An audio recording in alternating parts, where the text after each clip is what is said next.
Good evening and welcome to gunshot. Gunshot में आप सबका स्वागत है। वणक्कम, प्रणाम, सत श्री अकाल एंड जय हिंद।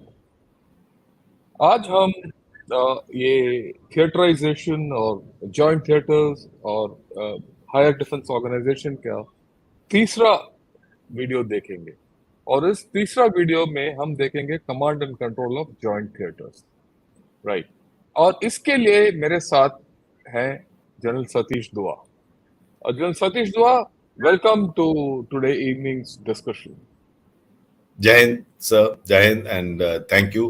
बहुत बहुत धन्यवाद मुझे इसमें बुलाने के लिए और I am looking forward to this discussion. या इससे पहले कि हम आगे बढ़े, मैं सबको बताना चाहता हूँ क्यों आज हमने जनरल सतीश दुआ को बुलाया है इधर।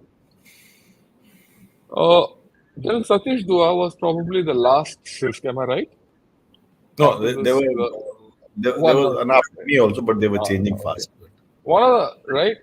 और इन्होंने एज अ सिस्क, जो सिस्क का अपॉइंटमेंट था, उसके that was appointment before the CDS which headed the integrated defence staff.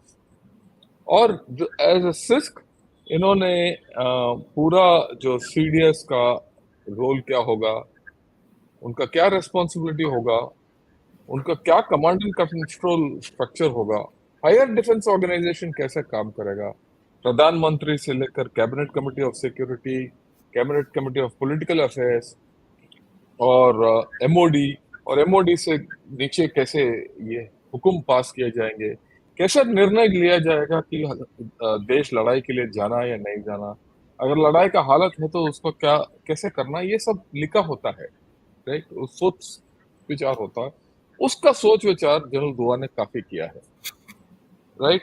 अगर किसी और जमाने में अगर ये सीडीएस का पहले होता तो शायद यही सीडीएस हमारे पहले होते, पर वो तो क्या, सोच छोड़ दीजिए उसके बारे में। और इन्होंने जॉइंट स्ट्रक्चर्स के बारे में, यानी कि एयरफोर्स, नेवी और आर्मी का मेल मिलाप के लिए और इंटीग्रेशन के लिए, राइट, बहुत काम किया है। और ये माना जाता है कि इन्होंने इनका काफी रोल अदा किया।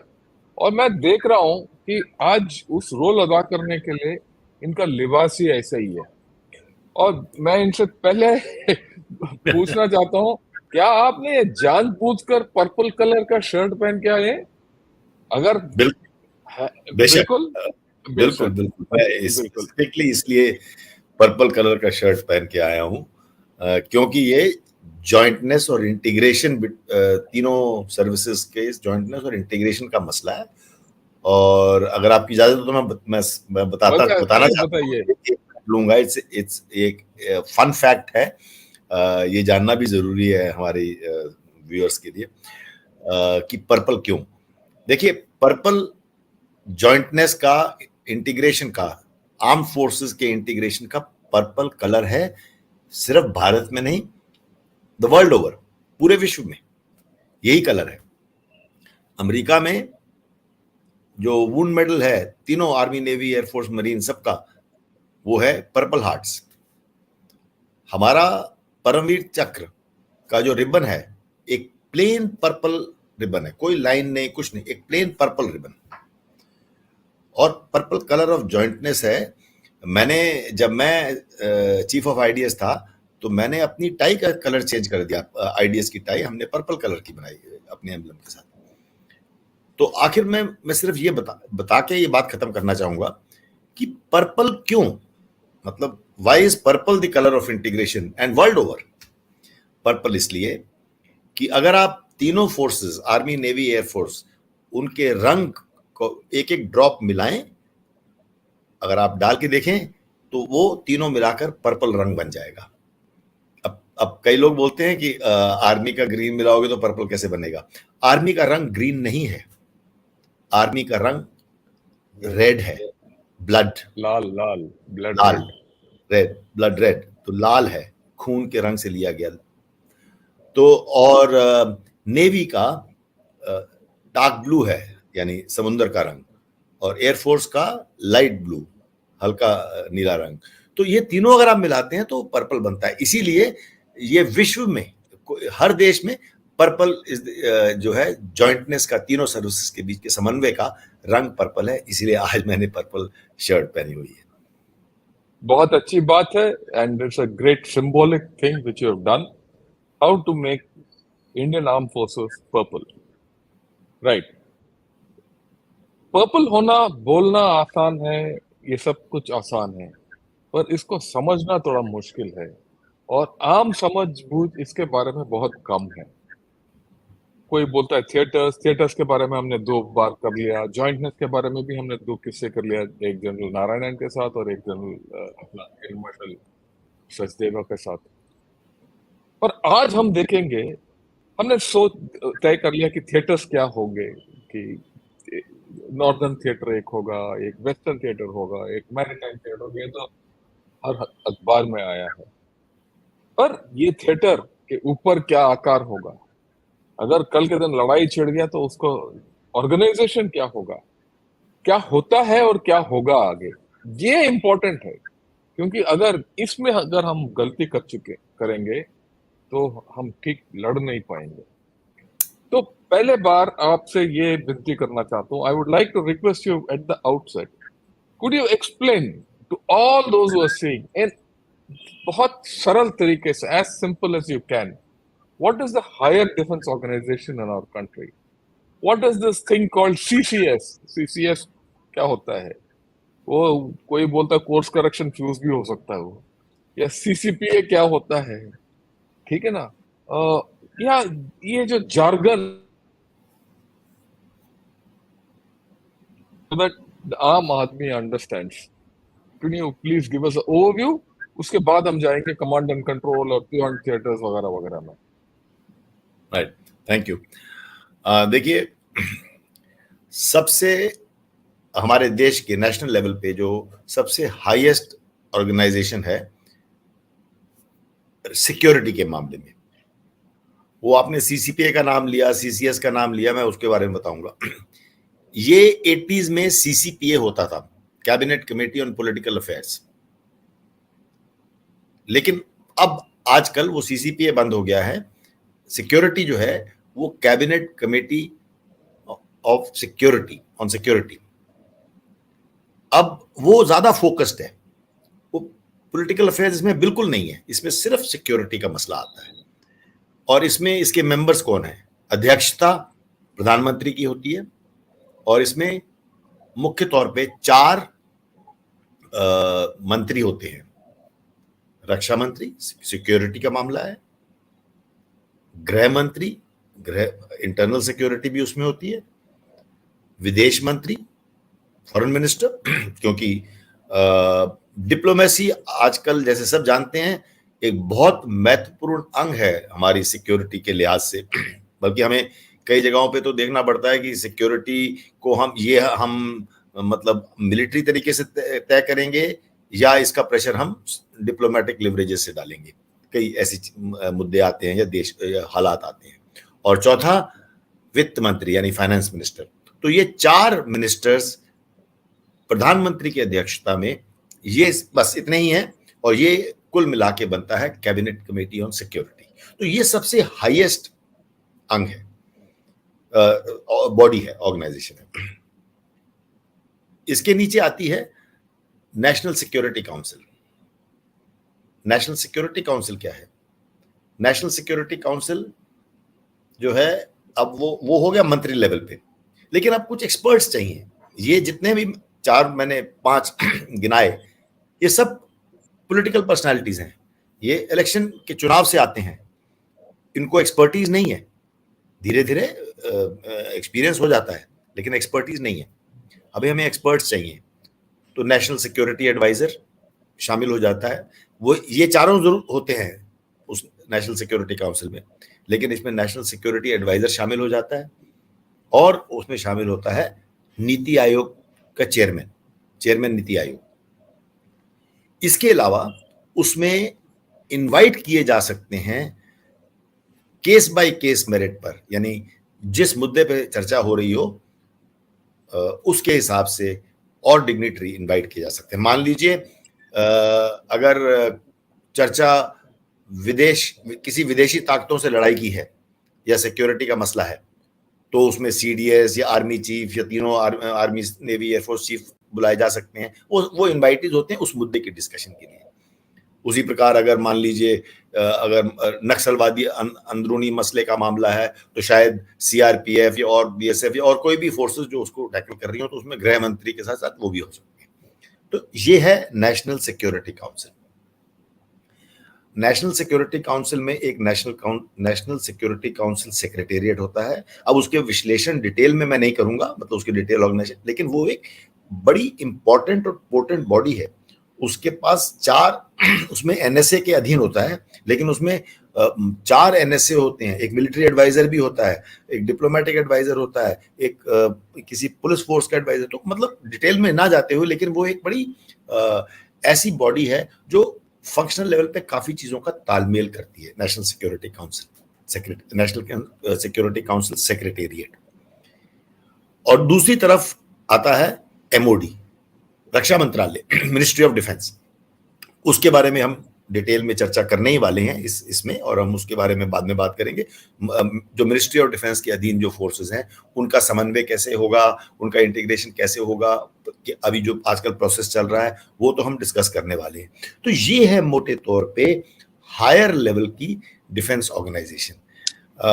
जनरल शंकर, क्या मैं इसी के साथ में डिफेंस प्लानिंग कमेटी के बारे में No, we'll just come to the defense planning committee. Okay. Let me reiterate, because for those people who don't follow Hindi, let me put it in English. The apex body is the CCS, which has the Cabinet Committee of Security. So the first change is the CCPA is out, the CCS is in, which has the Prime Minister, the Home Minister, the Raksha Mantri, the External Affairs Minister, and the Finance Minister. Then the next level is the National Security Council, in which over and above these 4 ministers, you have the NSA and the Niti Aayog chairman, plus anyone else on invitation like the CDS or the chiefs or anyone. And under this whole thing is the National Security Council Secretariat, right, which is a very powerful body, and side by side is the MOD. So these 4 basic structures form the higher defense organization. Next सवाल is, okay, ये तो ठीक है, they are there. How does defense planning go on? How does this happen? What is the defense planning organization? देखिए, अब बताइए अभी। In principle या आइडियली तो एक नेशनल सिक्योरिटी स्ट्रेटेजी लिखी जानी चाहिए। ज्यादातर देश एक नेशनल सिक्योरिटी स्ट्रेटेजी प्रमोलगेट करते हैं, और उससे फिर हर मंत्रालय, चाहे वो एनर्जी सिक्योरिटी हो, चाहे डिप्लोमेटिक सिक्योरिटी हो, चाहे डिफेंस की मिलिट्री सिक्योरिटी हो, वो सब अपने अपने ऑब्जेक्टिव्स ड्रॉ करते हैं, ऑब्जेक्टिव्स बनाते हैं, और उसके हिसाब से चलते हैं कि हमें क्या अचीव करना है, किस तरीके से। तो उसमें गोल्स सेट होते हैं। क्योंकि हमारा ऐसा नेशनल सिक्योरिटी स्ट्रेटेजी नहीं है, हम नहीं लिखते हैं, अभी तक हमने नहीं लिखी है, तो ये जरूरी होता है कि इन सारे मंत्रालय, खासतौर पे जो सिक्योरिटी के लिहाज से हैं, काम करते हैं, इनमें तालमेल जो है, ये नेशनल सिक्योरिटी काउंसिल और सीसीएस तो ठीक है, लेकिन जैसे हमने देखा कि उसमें मंत्री लेवल के लोग ज्यादा हैं। अब तो एनएसए भी मंत्री हैं, तो मंत्री लेवल के लोग हैं। जो फंक्शनल लेवल पे, सेक्रेटरी लेवल पे जो काम होता है, वो कैसे किया जाए in absence of national security strategy, यानी कि नेशनल सिक्योरिटी स्ट्रेटेजी नहीं है, तो इसलिए ज्यादा जरूरी है। तो नेशनल डिफेंस प्लानिंग कमेटी बनाई गई। ये 2018 में मैं ही इसका फाउंडर सेक्रेटरी था। हमने इसके एसओपी और रूल्स लिखे, तो मैं समझाना चाहूंगा बहुत संक्षेप में। नेशनल डिफेंस प्लानिंग कमेटी इसलिए इस पर्पस के लिए बनाई ताकि सेक्रेटरी लेवल पे आपस में तालमेल कर सकें। इसके मेंबर्स कौन हैं? इसमें उस समय तीनों चीफ्स थे और मैं था, six, that is chief of IDs. अब इसमें सीडीएस हैं, तीनों चीफ्स हैं, और चीफ ऑफ आईडीएस भी हैं। इसके अलावा defence secretary, finance secretary, foreign secretary और अध्यक्ष कौन है? National security adviser. तो नेशनल सिक्योरिटी एडवाइजर के होने से, क्योंकि वो पीएमओ का भी हिस्सा है, तो ये एक किस्म से वो पीएमओ को रिपोर्ट करते हैं, यानी कि एनएसए खुद पीएमओ को रिपोर्ट करते हैं, इसलिए अध्यक्षता उनकी है। अगर किसी के दिमाग में ये सवाल आता है कि गृह सचिव क्यों नहीं है, यानी होम सेक्रेटरी क्यों नहीं है, तो ये मैं भी फीडबैक दे चुका हूं कि यस, मेरी समझ से होम सेक्रेटरी भी इसमें शामिल होने चाहिए। राइट। इससे पहले कि आप एनीथिंग एल्स, ये जस्ट लास्ट सेंटेंस, इसमें क्या होता है कि फंक्शनल लेवल पे अगर मान लीजिए डिफेंस का जैसे आमतौर पे हर बजट के बाद होता है कि हमारे लिए बजट कम मिला, या कैपिटल बजट कम मिला, या मॉडर्नाइजेशन के लिए जो एलोकेशन है कम है, तो उसमें क्या होता है कि पहले से डिसाइड हो जाता है कि भाई हमें ज्यादा बजट चाहिए, तो फाइनेंस सेक्रेटरी बता देते हैं कि इतना मिल सकता है या इतना नहीं मिल सकता, तो या तो वो हमें कन्विंस कर देते हैं, या फिर हम कन्विंस करते हैं कि उसमें से इतना तो जरूर चाहिए क्योंकि ये हमारी एक बहुत महत्वपूर्ण मांग है या रिक्वायरमेंट है। तो या बॉर्डर रोड पे जितना आजकल आप इंफ्रास्ट्रक्चर देख रहे हैं, ये डिफेंस प्लानिंग कमेटी के जरिए इसको फंड्स मुहैया कराए गए थे 2018 में। जो आप बॉर्डर रोड, जो चाइना के बारे में जितने रोड पिछले 5-6 साल से देख रहे हैं, ये डिफेंस प्लानिंग कमेटी में हुआ था, मैं उसमें मौजूद था। मेरा कहने का मतलब है एक बहुत महत्वपूर्ण फंक्शन डिफेंस प्लानिंग कमेटी अदा कर रही है। Right. So, actually outline, let me weigh in with some of my own points on this and highlight. You have said that we don't have a national security strategy. And this point is a sticking point in the public. A lot of people have written a lot about it. I will not go into the merits of having a national security strategy or not. क्या होना चाहिए, नहीं होना चाहिए, वाद विवाद में हम नहीं पड़ेंगे. But हमारा प्रैक्टिस क्या है, I would like to highlight. Right हमारा जो नेशनल सिक्योरिटी स्ट्रेटजी है, जो मेरे हिसाब से वो है bye convention, because by convention after for 75 years we have been following some strategy. I mean, just to give you an equivalent, we have a constitution. A lot of people say the Magna Carta is the constitution of the British Empire and UK. Yes. But Magna Carta is not there in written anyway. Yes. It is by convention, right? It's a convention of the kings, Magna Carta. Similarly, our national security strategy is a lot by convention, a lot by tradition, and our experience of the previous wars we have fought and the security situations we have faced, and also amalgam of the wisdom of people who are there in the current thing as to how to conduct the affairs of the nation. And most importantly, which many people miss out, our national security strategy emanates from the Constitution of India. Actually, if you see, the Constitution of India mandates that the armed forces have to defend the territorial integrity of the country, give security to the people, everything. So actually, we flow from there. So why I'm trying to put this across when we're doing all this is people will say, oh, we don't have a national security strategy, so we should be going wrong. We will not go wrong. We have not gone wrong so far. But that debate I will not get into.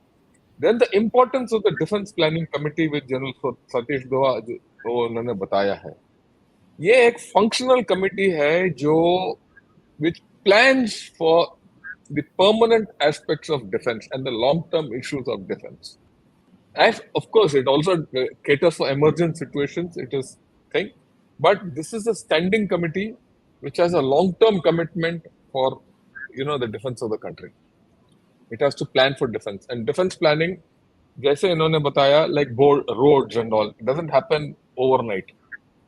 It is not a reflexive planning. It is a proactive planning for the next 30-40 years. So that is a very important committee which has come into being in 2018. Right which उससे पहले नहीं था हमारे पास, ये थोड़ा कमी थी, और ये डिफेंस प्लानिंग कमेटी एक खड़ी बन जाती है between the ministerial level thinking and decision makers and those who have to execute actions on ground, right? ये नया खड़ी बन गया है at inter service level to carry forward affairs. Am I right so far, general Dua? अगर इसके बारे में और कुछ बात करना चाहते हैं तो बताइए और आगे जा सकते हैं. बिल्कुल you are right. Defence planning committee एक ब्रिज बन जाती है जो हाईएस्ट एपेक्स लेवल और ऑपरेशनल लेवल के बीच में। राइट। तो अभी ये हमने हायर डिफेंस ऑर्गेनाइजेशन समझ लिया कि प्रधानमंत्री से लेकर चीफ ऑफ आर्मी स्टाफ तक। अब ये बताएं, वी हैव ऑल लर्न कि भाई थिएटर्स होने हैं, एक नॉर्दर्न थिएटर होगा, एक वेस्टर्न थिएटर होगा और मैरीटाइम थिएटर होगा। ये अखबारों में भी आया है। कुछ बोलते हैं इंटीग्रेटेड थिएटर, कुछ बोलते हैं मैरीटाइम। ये मैं मतलब उसका आकार बहुत बताते हैं, उसको हम नहीं पढ़ेंगे। ये जब नए 3 थिएटर आएंगे, इनका पूरा जो आजकल का कमांड एंड कंट्रोल और ये जो नया कमांड एंड कंट्रोल सिस्टम में क्या फर्क आएगा, इसका क्या कोई आधार के ऊपर हम करेंगे या कैसे करेंगे, इसके ऊपर थोड़ा आप चर्चा करते हैं। देखिए, थोड़ा सा अगर हम इतिहास देखें, सन 1962 में 1962 ऑपरेशंस में आर्मी ने एयरफोर्स को इन्वॉल्व नहीं किया, थोड़ा बहुत लॉजिस्टिक के लिए किया, ऑपरेशन में नहीं किया। 65 में भी बहुत कम किया। कारगिल की लड़ाई में हमने देखा कि एयरफोर्स काफी लेट उसमें इन्वॉल्व हुई, और जब इन्वॉल्व हुई तो उसमें काफी खामियां आई। मतलब उनकी तरफ से कोई कमी एयरफोर्स की तरफ से नहीं थी, हमारे आपस की कोऑर्डिनेशन थी। तो इसलिए जरूरी है कि हमारा एक ऐसी बॉडी होनी चाहिए जिसमें कि ये तीनों अंग इकट्ठे सर्विस कर सके, ऑपरेशन कर सके। मैं आपको एक छोटा उदाहरण देता हूं। ये छोटा उदाहरण है, ये टैक्टिकल लेवल का उदाहरण है। ये उदाहरण नहीं है कि थिएटर कमांड ऐसे बनने चाहिए, लेकिन मैं आपको उदाहरण देता, इससे समझाना चाहता हूं। 2016 2 जनवरी 2016 को पठानकोट के एयर बेस पर टेररिस्ट अटैक हुआ। सुसाइड टेररिस्ट अंदर आए, 2 दिन तक ऑपरेशन चले। एयरफोर्स की जो गरुड़, उसको मदद चाहिए थी।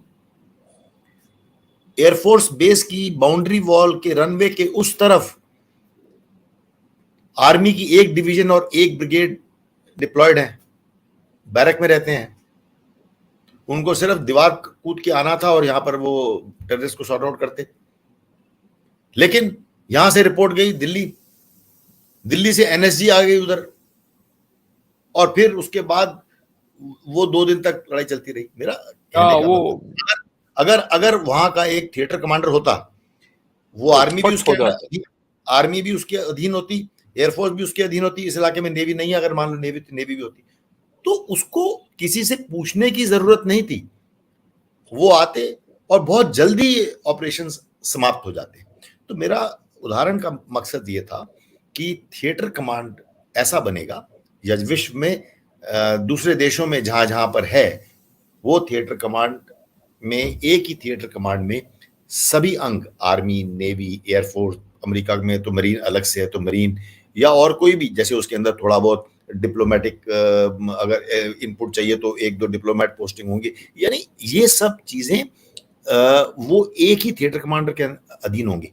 और आखिरी चीज मैं कहना चाहूंगा, इससे अकाउंटेबिलिटी और रिस्पॉन्सिबिलिटी नियुक्त की जाती है। यानी वो थिएटर कमांडर अपने इलाके के लिए या अपने एडवर्सरी या जैसे भी जो चीज बांटी जाएगी, उसके बारे में हम चर्चा करेंगे, उसके लिए वो ही रिस्पॉन्सिबल है। ये नहीं कि रिस्पॉन्सिबल आर्मी चीफ होगा और वहां पे कमांडर कोई और है। तो ये बहुत जरूरी है कि ये अकाउंटेबिलिटी, तो एक तरफ से उसको आप रिस्पॉन्सिबिलिटी और अकाउंटेबिलिटी दे रहे हैं, जिम्मेदार ठहरा रहे हैं, और दूसरी तरफ उसको सारे अंग मुहैया करा रहे हैं, उसके सारे फोर्सेस मुहैया करा रहे हैं कि ये आपके पास हैं, आप अपने आप कीजिए, आपको एयर चीफ या आर्मी चीफ या नेवी चीफ से पूछने की जरूरत नहीं है। So I think you made another important point, which many people have. This doesn't come into the normal talking discussion. The business of jointness and theaterization is also a culture. The culture of communicating with each other and going locally and resolving issues at the local level. If everyone knows that he has to fight the same battle and the line of command doesn't go through Delhi or through a particular headquarter, and you build parallels, you build bridges at the tactical, the operational, and the strategic levels. If that is done, lot of things will change, and the culture will change as to how to do things together. Don't you think so? Sorry, I disagree with you. Shankar sir, I disagree on that. It is not the question of culture. क्योंकि जो अपने अपने level पे इनको कोई problem नहीं है, ये रोज मिलते हैं पठानकोट में, आपस में, चाहे वो सोशली हो चाहे ऑपरेशनली हो, बातचीत करते हैं, मिलते हैं, एक्सक्यूज मी।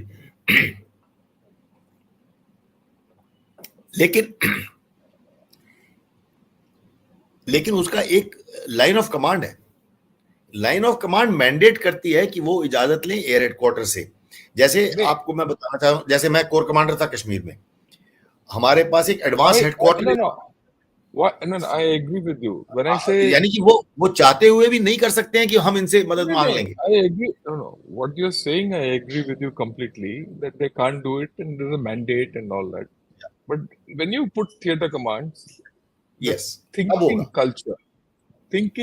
I'm talking उसके बाद, after theater commands come on, उसके बाद the culture, the culture of doing things together. That's what I was trying to right. Maybe I misunderstood. No, that's okay. That's not an issue. So that culture will come in. And once you have that culture going, synergy builds up. Right? एक integration और synergy build up होता है. Okay. अब उसको हम वहीं छोड़ देते हैं। हमने तय कर लिया कि थिएटर कमांड आएंगे वगैरह वगैरह। इनका कमांड एंड कंट्रोल किस तरीके से होगा, और इसके कोई मॉडल्स हैं तो उसके बारे में हम बात कर सकते हैं। देखिए, इसके कमांड एंड कंट्रोल हर देश अपनी रिक्वायरमेंट और हालात के हिसाब से अपने मॉडल बनाएगा, और हमें भी कॉपी नहीं करना चाहिए कि अमेरिका का मॉडल कॉपी करना है, या हमारे को इंग्लैंड का, ग्रेट ब्रिटेन का, यूनाइटेड किंगडम का मॉडल कॉपी करना है, या चाइना का मॉडल कॉपी करना है। हमें अपना मॉडल बनाना चाहिए। हम दूसरों के मॉडल से जरूर सीख सकते हैं। राइट। तो अगर दूसरे के मॉडल से सीख सकते हैं तो हम थोड़ा उन दो मॉडल्स को देखेंगे, फिर हम देखेंगे कि how do we this thing. So let me right, उदाहरण के तौर पर पहले हम लेते हैं चाइना का मॉडल। चाइना का मॉडल में उनके पास 5 थिएटर कमांड है। ये मैं आप सब लोगों को जो देख रहे हैं इनको हमने पहले भी बता दिया। एक वेस्टर्न थिएटर है जो तिब्बत को पूरा कवर करता है, एक सदर्न थिएटर है, एक ईस्टर्न थिएटर है, एक नॉर्दर्न थिएटर है और एक सेंट्रल थिएटर है। इनके 5 थिएटर है, और इनका ऑर्गेनाइजेशन और इनका कमांड कंट्रोल किस तरीके से होता है मैं संक्षिप्त रूप में बता देता हूँ। अगर आप देखेंगे इसको, मैं और थोड़ा पढ़ा करूंगा। I'll take us out of the picture.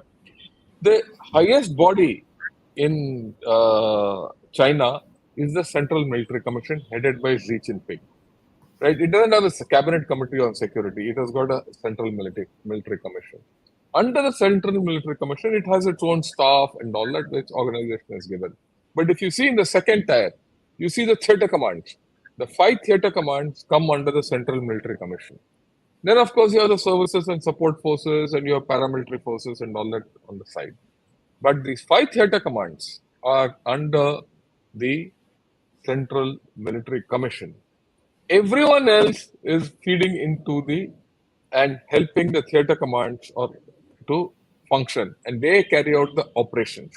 The others are force buildings and general logistics or capability building and decision making.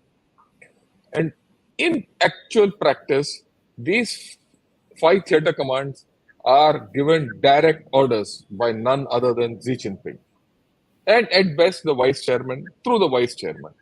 Okay, so this is the Chinese model. Now let us look at the American model. In the American model, they have global commands, right? They have the they have the commands as I've shown out. They have the Africa command, the Indo-Pacific command, the Western command, the Southern command, right? And all these commands. Now, in their system, the command and control is slightly different. वो क्या है? In their system, the unified commands, they call the unified commands. The unified commands come under the Secretary of Defense, direct. they are they are not under the president. And then and over above that, the president. So the line of command for this theater command is President, Secretary of Defense, Unified Commands. The Joint Chief of Staff and the military departments of the Army, Navy, and Air Force work to help the Unified Commands under the Secretary of Defense. And the Joint Chief of Staff, which is something like the CDS for us, works alongside with the National Security Council in advising the President and the Secretary of Defense. So the two models are slightly different.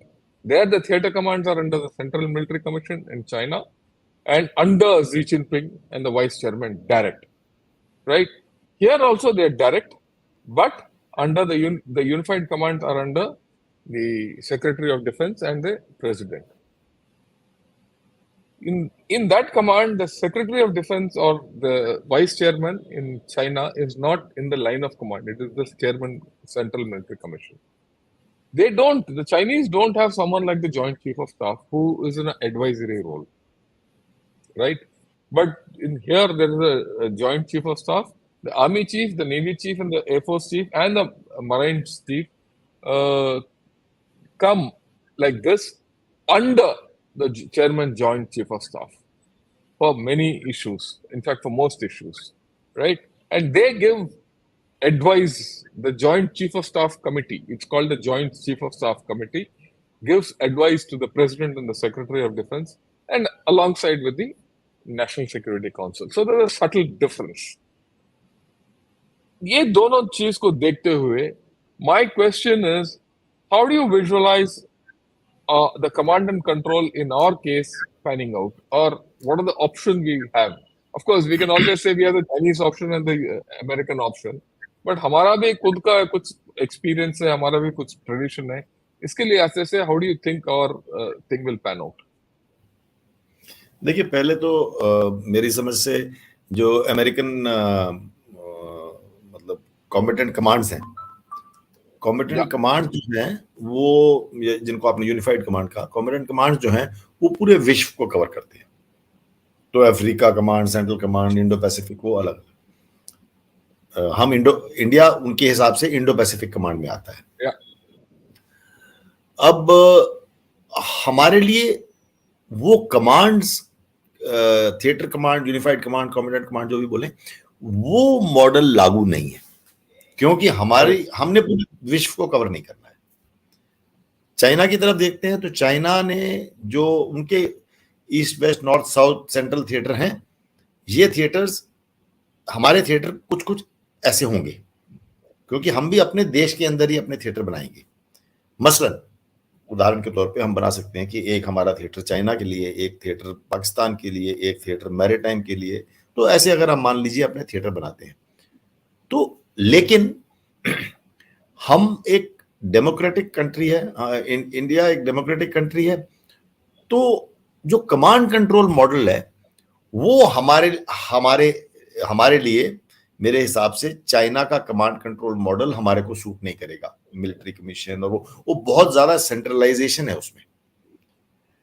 हमारे को command control model जो America command control model है, कुछ पूरी तरह से नहीं, लेकिन कुछ लगभग उसकी तरह होना पड़ेगा, जिसमें कि सीडीएस जो है वो एडवाइजरी कैपेसिटी में होंगे, लेकिन कॉम्बिटेंट कमांडर्स या theatre commanders, joint unified integrated theatre command, हमारे इंटीग्रेटेड थिएटर बन रहे हैं, तो इंटीग्रेटेड थिएटर कमांड जब जैसे भी बनेंगे, अकाउंटेबिलिटी और रिस्पॉन्सिबिलिटी की जो मैंने बात की थी, वो जिम्मेदारी उनको दी जानी चाहिए.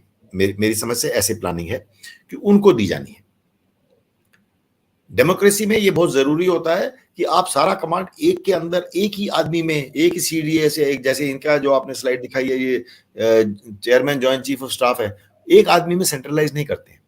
तो हमारा कमांड कंट्रोल में ऐसा होगा कि थिएटर कमांडर जो है वो, इंटीग्रेटेड थिएटर कमांडर, वो हायर लीडरशिप को वो जिम्मेदार है अपने थिएटर के लिए, और उसको हम वो सब components, army, navy, air force, land, सब कंपोनेंट्स मुहैया कराएंगे, अवेलेबल करेंगे.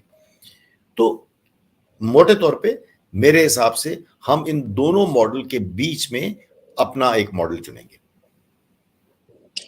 So, okay. So, हमारा model will be something between Chinese model and the American model. Okay. So, which means what you're saying is in some form the theater commanders will they be under the CDS or they'll be directly under the MOD or rather देखिए the RM? देखिए theatre commanders जो हैं वो directly रक्षा मंत्री से interact करेंगे। जिम्मेदारी उसकी अच्छा सिर्फ ये उदाहरण के तौर पे मानते हैं कि हमने चीन के लिए एक थिएटर बनाया, पाकिस्तान के लिए एक थिएटर बनाया, हमारी ज्योग्राफी भी ऐसी है और एडवर्सरी भी ऐसे हैं, और मैरीटाइम यानी कि साउथ में मैरीटाइम के लिए एक थिएटर बनाया। इसके अलावा मैं उनकी डिस्कशन नहीं कर रहा हूँ, cyber space, strategic support forces, वो लॉजिस्टिक तो कमांड होगा, लॉजिस्टिक वो सब होगा, हम उसकी बात नहीं कर रहे। हम 3 competent theatre integrated theatre commands की बात कर रहे हैं। तो वो थिएटर कमांडर पूरी तरह से जिम्मेदार होगा अपने इलाके के लिए, और अगर वो पूरी तरह से जिम्मेदार है तो आर्मी नेवी एयरफोर्स चीफ क्या करेंगे? आर्मी नेवी एयरफोर्स चीफ्स जो हैं वो उनका काम होगा to use the Australian term, Australia में ये टर्म यूज की जाए, ऑस्ट्रेलियन डिफेंस फोर्सेस में ये टर्म यूज की जाती है, रेस ट्रेन सस्टेन। ओके। वो रेजिंग करेंगे यानी रिक्रूटमेंट रेजिंग, वो अपने फोर्स ट्रेन करेंगे यानी ट्रेनिंग करेंगे, हर लेवल पे ट्रेनिंग। ये नहीं कि सिर्फ रिक्रूट की ट्रेनिंग कर दी, ऑफिसर की ट्रेनिंग कर दी, उसके बाद हर लेवल पे, जैसे हम junior command, senior command, section commander level course, weapon course, जितने भी कोर्सेज हैं भारत में और विदेश में, तो ट्रेनिंग करेंगे और ट्रेनिंग एक्सरसाइज कई चीजें करेंगे, वो ट्रेनिंग उनका काम है। और सस्टेन यानी कि एक फोर्स को सस्टेन करने में उसमें मॉडर्नाइजेशन भी शामिल होती है, जो एग्जिस्टिंग इक्विपमेंट है उसकी रिप्लेनिशमेंट भी शामिल होती है, प्रोडक्ट मॉडिफिकेशन भी शामिल होती है, और बहुत सारी चीजें हैं, लॉजिस्टिक है, ये सब आप पूरा कैपेबिलिटी डेवलपमेंट की बात कर रहे हो। फोर्स डेवलपमेंट पूरा उसका डेवलपमेंट और सस्टेनेंस, मतलब उसका लॉजिस्टिक्स एमिनेशन बनाना, ताकि कल के दिन जैसे रशिया और यूक्रेन जैसे लड़ाई हो गया 1 साल के लिए, they are responsible to ensure that thing is, या I am with you completely. वो आर्मी नेवी एयरफोर्स चीफ जो है वो फोर्स प्रोवाइडर बनेंगे, और जो थिएटर कमांडर्स हैं वो फोर्स यूजर बनेंगे। और जो जैसे हमारा जो चीफ ऑफ स्टाफ कमेटी है, जो हाई टेबल है, हमारा चीफ ऑफ स्टाफ कमेटी में उस वक्त फिर आएंगे सीडीएस के अधीन, सीडीएस के नीचे वो तो चेयरमैन है, सीडीएस के नीचे होंगे आर्मी नेवी एयरफोर्स के chiefs, the chief of IDS, और तीनों या चारों जितने भी 4-5 थिएटर कमांडर बनेंगे, इंक्लूडिंग साइबर स्पेस, वो जो स्ट्रेटेजिक सपोर्ट फोर्सेस वाला, we are talking the main theatre command. नहीं, वो उनका थिएटर कमांडर अगर एक होगा तो वो भी इसमें शामिल हो गए। तो आप जो बोल रहे हो कि हमारा जो chief of staff committee will be a very powerful committee, जहां प्लानिंग भी होगा और एग्जीक्यूशन भी होगा। तो इन विच जो आप बोल रहे हो, the theatre commander will also be involved in planning to some extent, right? I wouldn't say he's involved in the planning to some extent. He's in the loop of planning so that he knows what is available or not. And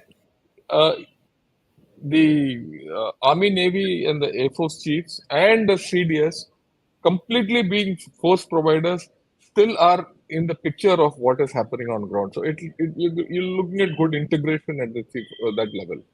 देखिए, also ये भी बहुत जरूरी है समझने के लिए कि जैसे आपने पहले कहा था कि वो, मैंने भी कहा था, हम दोनों ने कहा कि वो सीडीएस जो है वो एडवाइजर होगा। मान लीजिए एक विदेशी ताकत के साथ हमारा एक मसला होता है, तो उसमें थिएटर कमांडर जो है एक सलाह देता है, हमें ये करना चाहिए, हमें ये डिप्लॉयमेंट आगे करनी चाहिए, या ये हमें एक्स्ट्रा चीजें चाहिए। आप मान लीजिए हम कहते हैं कि हमारे को उनके पास ये प्लेटफॉर्म है, हमें ये प्लेटफॉर्म चाहिए, वो तो थिएटर कमांडर बोल देता है, लेकिन वो प्लेटफॉर्म मुहैया कौन कराएगा? अगर वो एयरफोर्स का है तो एयरफोर्स चीफ कराएगा, या वो कहेगा कि हमारे को मान लीजिए ये डिप्लॉयमेंट करनी चाहिए, तो फिर लीडरशिप, क्योंकि वो लीडरशिप जो है वो एक्सपर्ट्स नहीं है, चाहे वो रक्षा मंत्री है, चाहे वो नेशनल सिक्योरिटी काउंसिल है, चाहे वो प्रधानमंत्री है, फिर वो एडवाइस मांगेंगे सीडीएस से कि आपकी क्या राय है। सीडीएस अकेला राय नहीं देगा, वो अपने इनके चीफ ऑफ स्टाफ कमेटी से की एडवाइस पे राय देगा। तो उसमें कौन शामिल है? वो वाला थिएटर कमांडर भी वो शामिल है, लेकिन 7 लोग और हैं। तो करेक्ट। उनकी राय, उनकी एडवाइस, ऑपरेशनल एडवाइस, ये कोई ऐसा नहीं है कि मैं आपकी सलाह लेता हूं, मतलब एक ऑपरेशनल चीज है। तो अगर आमने सामने बैठ के लोग बात, तो वो यकीनन आपस में बहुत डिस्कशन करेंगे और सबका बहुत तजुर्बा है। तो ये एक अच्छा तरीका है सही नतीजे लेने का। तो Yeah, ऐसा I'd like to structure. highlight. No, no, I completely agree with you. In fact, I want to highlight one major issue. What people have to understand. It is very easy to say, let's change to the Chinese model. It's also very easy to say, let's go to the American model. But you have to understand one thing. We've never had the experience of these things. The theater commands will be new, the theaters will be new, the communication will be new, everything will be new. So and in this process of change, it's a huge change. And in this process of change, we cannot let our guard down at any given point of time. And in बहुत, the process, very sorry, important. Yeah, I completely agree with you. You know, what you're saying, I completely agree with you. We cannot let our guard down at any point of time, because at any point of time, if anything happens, we have to respond. And the nation will be more keen, that the expectation will be more, because everyone will think कि भाई theatre आ गया तो सब कुछ हो जाएगा ठीक ठाक. But थिएटर आ गए हैं, but उसका आकार आ गया और उसका it is not grounded in, it takes time. क्योंकि एक बच्चे पैदा करने के लिए भी 9 महीने लगता है, थिएटर होने के लिए बहुत टाइम लगेगा, right? So in this period of transition, there has to be a body which has to sit together, all of them, and think together and act together. आगे किस तरीके से वो आकार बदलेगा वो एक्सपीरियंस के ऊपर है. But I think what you said is very logical, that we need to have so in our case, the Joint Chief of Staff Committee is going to be pretty strong. No? बिल्कुल। हालांकि वो advisory capacity में होगी, लेकिन वो बहुत strong होगा। मैं Yeah. एडवाइजरी कैपेसिटी इसलिए कह रहा हूं कि कॉम्बेटेंट कमांडर को, थिएटर कमांडर को हमेशा वो, अगर आप मान लीजिए चीफ ऑफ स्टाफ कमेटी को एक लेयर बना दें कि वो उसके अधीन हो जाएगा, तो फिर वो एक और एडिशनल लेयर बन जाएगी। Yeah, he's not a layer now. Hierarchy और इंक्रीज हो जाएगी, ब्यूरोक्रेसी हायरार्की और इंक्रीज हो जाएगी, तो बढ़ जाएगी। So for operational purposes, the theater commanders will be answerable to the Raksha Mantri. Ji, Right? Right. So they have the independence of operations, but that is with the provision that they got everything through the Joint Chiefs of Staff, for which they are party already. Ji, So they shouldn't have a problem. They shouldn't have a problem to be this thing. And of course, the 3 chiefs or the CDS will always be there next to the political hierarchy. And right. मैं एक उदाहरण देना चाहता हूं. अगर आपको याद है 2020 में जब ईस्टर्न लद्दाख का मसला हुआ था, तो when the Prime Minister went to Ladakh, who was next to him? General Bipin Rawat was next to him. Yeah, and General Naravane was also there, and the GOC&C Northern Command was there. GOC&C Northern Command was a theatre commander. The CDS was also there next to the Prime Minister. The answerability of the Northern Theatre Commander was to the Prime Minister on that day when he was there, and through the CDS. So we've had this great experience. जो सब सोचते हैं हमारे पास experience नहीं है. And I'm sure this Eastern Ladakh experience would have taught us quite a bit in refining our ideas. Your views? हाँ, absolutely. हमने eastern Ladakh में, देखिए, लड़ाई में ये चीजें उभर के आती हैं। हमारे पास थिएटर नहीं है, लेकिन 1971 ऑपरेशन जो Yeah. है, ये एक शानदार मिसाल है आर्मी, नेवी, एयरफोर्स के समन्वय की। मतलब इंटीग्रेटेड ऑपरेशंस कैसे किए जाएं, वो बहुत अच्छे तरीके से। हालांकि मैंने दूसरे ऑपरेशंस गिनाए पाकिस्तान और चाइना के साथ, जिसमें जो अच्छे उदाहरण नहीं है, लेकिन 1971 ऑपरेशन एक बहुत अच्छा उदाहरण है। तो लड़ाई में ये चीजें उभर के सामने आती हैं, लेकिन हमारी जो इंटीग्रेशन है या वॉर फाइटिंग मशीनरी है, it can not be held hostage to interpersonal relation. मतलब वो हमारे को प्रोसेसेस चाहिए। ये नहीं कि ये और जनरल दुआ और जनरल शंकर की आपस में अच्छी दोस्ती है तो हम आपको फोन करके बोल देंगे तो आप हर चीज मान जाओगे, वो बात नहीं है। ये हम एक दूसरे को ना भी जानते हो, हमारे प्रोसेसेस ऐसे होने चाहिए, हमारी इंटीग्रेशन ऐसी होनी चाहिए कि वो वॉर फाइटिंग मशीनरी एक एफिशिएंट मशीन हो। या next point which I want to discuss, और जो आम तौर पर आजकल पेपर में भी आ गया, क्योंकि ये वाद विवाद का, क्या ये थिएटर कमांडर्स 4 स्टार्स होंगे या 3 स्टार ही रहेंगे? उसके बारे में आप थोड़ा टिप्पणी दे सकते हो, because they part of the joint chief of staff, दोनों साइड हो सकते हैं। Just give your views and then we can देखिए, इसमें कोई बहुत बड़ी बहस नहीं है। ये आपने जो बात किया ना, दैट्स मोर इम्पोर्टेंट। इसमें कोई बड़ी बहस नहीं है, जो हमने पर अभी ये तक बहस बनाया नहीं, what I want to put across to everyone and then will talk, you talk. ये बहुत बड़ी बहस बनाया जा रहा है, हमें ये इस सोच से बाहर निकलना चाहिए। या प्लीज, सॉरी। देखिए, हमारे आर्मी में हायरार्की बड़ी क्लियर है। अगर आप लाइन ऑफ कमांड डिफाइन कर दें तो रैंक में इतना फर्क नहीं पड़ता। अगर थिएटर कमांडर, वैसे आइडली मैं चाहूंगा, मेरी पर्सनल राय ये है, आइडली मैं चाहूंगा कि थिएटर कमांडर 4 स्टार हों, जैसे दूसरे देशों में भी है। वो इसलिए कि उनकी अथॉरिटी, क्योंकि उनके नीचे 3 कंपोनेंट कमांडर होंगे, land force component, air component, naval component commander, marine जो भी बोले, तो वो लेफ्टिनेंट जनरल होंगे, वो 3 स्टार होंगे। तो अगर वो 3 स्टार, 4 स्टार होना, उनके ऊपर अगर 4 स्टार होगा, क्योंकि ये तीनों का कमांड है, और वो तीनों अलग अलग सर्विसेज के हैं, इसलिए 4 स्टार। लेकिन मान लीजिए शुरू में एक पहले कदम में अगर सरकार 4 स्टार नहीं अलाउ करती है और अगर 3 स्टार रहता है, मान लीजिए, तो उससे कोई हमें बहुत बड़ा फर्क नहीं आएगा। क्यों? आप देखिए, हम जब आर्मी कमांडर है, हमारा नॉर्दर्न आर्मी कमांडर था, मैं कोर कमांडर था, तो मैं भी लेफ्टिनेंट जनरल, कोर कमांडर भी लेफ्टिनेंट जनरल होता है, आर्मी कमांडर भी लेफ्टिनेंट जनरल होता है, लेकिन वो तो 3 कोर के ऊपर आर्मी कमांडर होता है, तो उसमें कोई ऐसी फंक्शनैलिटी में फर्क नहीं आ जाता। तो नहीं, देयर इज आल्सो, नहीं, what you are saying is right. Let me add on to it. See, the thing is that आज के दिन, as per current practice and law, the army commander is a promotion, it's not an appointment. Whereas the corps commander in our thing, or any 3-star rank billet, is an appointment. You are promoted as a lieutenant general and then appointed into an appointment as a corps commander or a DG artillery like I was, and all that, or GOC of some other area or something. But when you are appointed as an army commander, you are promoted as an army commander. True. You same structure. Yeah, same structure can be similar thing. Can go up to the. Yeah, but जैसे आपने बोला है, it is better to have a 4-star because theater commander का कुछ मान मर्यादा होगा, और उसमें एक फायदा ये होगा, जैसे अपने देश में तो समझ क्लियरली आ जाता है, क्योंकि आप एक स्ट्रक्चर बना देंगे, रैंक बैज में भी थोड़ा सा मामूली डिफरेंस, जैसे कि हमारे रैंक बैज में थोड़ा सा ओक लीव्स आ जाते हैं, आर्मी कमांडर के थोड़ा डिफरेंस कर देंगे और थिएटर कमांडर बना देंगे।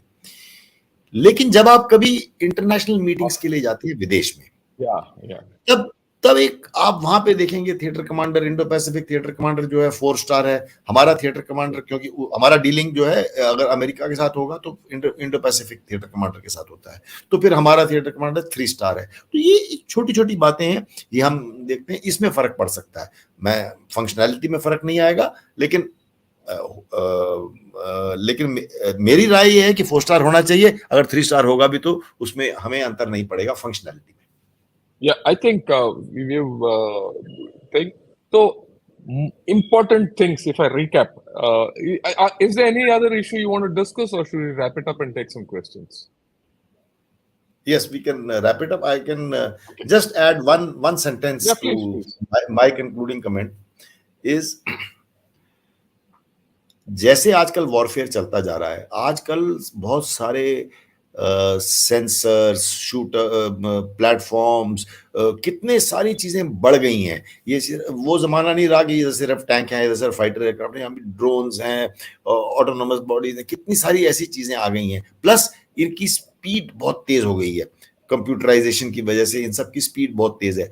तो आजकल जो है हमारा जो डिसीजन लूप है वो बहुत हमें छोटा करना है। बहुत जरूरी है कि आप इमीडिएट डिसीजन ले सकें। ये इतना हमारे पास लग्जरी ऑफ टाइम नहीं है कि हम अपने फील्ड से चेन ऑफ कमांड से हुक्म जाएगा, ऑर्डर्स के लिए हम जाएंगे आर्मी हेडक्वार्टर, वो एयरफोर्स वाले एयरफोर्स से पूछेंगे, आर्मी एयरफोर्स चीफ आपस में बात करेंगे और फिर डिसाइड करेंगे हम स्ट्राइक अलॉट करते हैं। Everything has to be done very quickly, और उसके लिए ये थिएटर कमांडर होना बहुत जरूरी है कि फील्ड लेवल पे ही ये तीनों का समन्वय हो जाए, और फील्ड लेवल पे without looking over the shoulder, यानी पीछे किसी से बात करे बगैर थिएटर कमांडर डिसीजन ले सकता है। Yeah, I think that you said a very important thing. Like I said, the culture has to change. The culture of our way of fighting has to change. Right. That brings me to a macro point. The macro point is change is afoot. Change and huge change. क्या-क्या change है? Change in the higher defense organization. क्योंकि ये प्रधानमंत्री और अपने बाकी जो CCS को भी एक चेंज है कि अगर ये थिएटर कमांड चेंज हो रहा है, थिएटर कमांड सिस्टम आ रहा है, तो उनके लिए भी is going to be a culture change. That's one. Second, the entire Joint Chief of Staff, everything, all this whole story is a new experience for all of us. We have to change. At the lower level, the organizations at the command level, at the operational level, at the theater level, new organizations have to come and new things have to change. It is easy to say that we have to be joint logistics and joint communication, vagara, vagara, vagara. We have invested millions and millions of and crores of rupees into establishing what we have. You just can't break them overnight and change them over. It is not feasible. India can't afford it. So you have to realign. So that realignment will take time. Everything in this system is going to take time. It's going to be time consuming. Why am I telling you all this? Making highlight? Because many people in the media, I say, oh, we are late. हम तो करते नहीं है. India में होता नहीं है ये. हम बेवकूफ हैं. ये धीरे धीरे होगा. जितना धीरे होगा उतना अच्छा है. क्योंकि इसके साथ साथ please remember there's a proxy war on against Pakistan going on. Our northern neighbor is making eyes at us. There is every second day there's something on the Coco Island or Kamban Tota or Indian Ocean or in Gwadar area, kuch to kuch ho raha hai.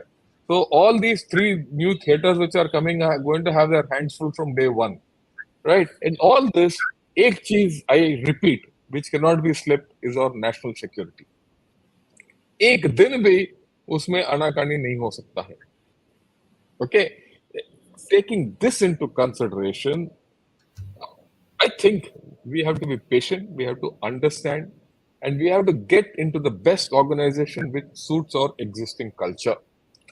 We have the Chinese model, we have an American model, we have even a Russian model, an Australian model, and also the British model.